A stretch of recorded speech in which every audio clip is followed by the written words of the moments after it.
উৎপাদক করি তাহলে কি হবে 2 দিয়ে করলে কত 81 মানে 9 গুণ 9 9 গুণ 9 গুণ 2 তাই তো 9 গুণ 2 গুণ 2 গুণ 2 9 গুণ 9 2 গুণ 2 ঠিক আছে তাহলে দুটো 9 মিলে কত একটা 9 দুটো 2 মিলে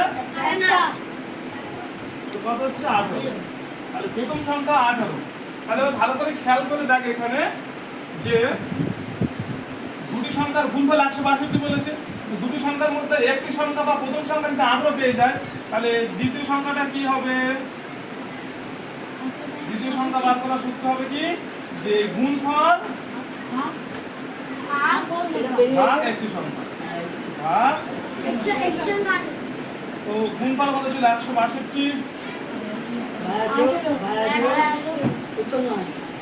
ভাগ করলে কত আসবে 9